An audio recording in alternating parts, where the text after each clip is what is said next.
आयुष्यभर साथ देणार असं माझ्या डोक्यावरती हात ठेवून शपथ घेतली होती तू, आणि आता आयुष्यभर तर सोड, एक क्षणही तुला बघायला भेटलं नाही मला. तुझ्या घरच्यांना सगळं कळाल्यानंतर तू असं अचानक गायब झाली.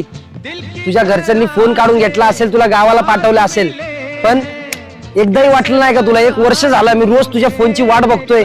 1 वर्ष झाला रोज तुझ्यावरती कोणी लक्ष देतंय का? तुझ्याकडे कधी फोन नसेल का? तुझ्याकडे माझा नंबर नाहीये का? एवढ्या वर्षभरात प्रत्येक अननोन कॉल आला तर मला असं वाटतं की तुझाच कॉल असेल. एवढंच तुला जर घरच्यांचं ऐकायचं होतं तर काय एवढी मला स्वप्न दाखवली? आणि तू मला काय बोलली होती, घरचे जर नाही ऐकले तर मी पळून येईल. रात्रीची मला झोपच लागत नाहीये ग. तू ना मला एकदा तरी फोन करून सांग की तू बरी आहे, मग तरी मला कुठं झोप लागल. आपण दोघं जेव्हा सोबत होतो, लग्नाची एवढी स्वप्न बघितली होती, आयुष्यभर सोबत राहायचं ठरवलं होतं. आता मला एक टाइमाचं तुला बघायला भेटत नाहीये. असं वाटतं की देवाने मला का मनुष्य जन्म दिला असेल, का मला एवढं ओव्हर थिंकिंग होते, मलाच कळत नाहीये. मला ह्या गोष्टीचं दुःख नाहीये की तू आता माझ्या सोबत नाहीये.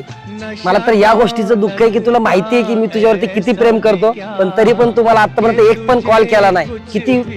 किती दिवस झाले मी वाट बघतोय. मला एक तरी कॉल कर, म्हणजे मी मारायला मोकळा. खूप तरसलोय ग मी तुझ्या कॉल साठी.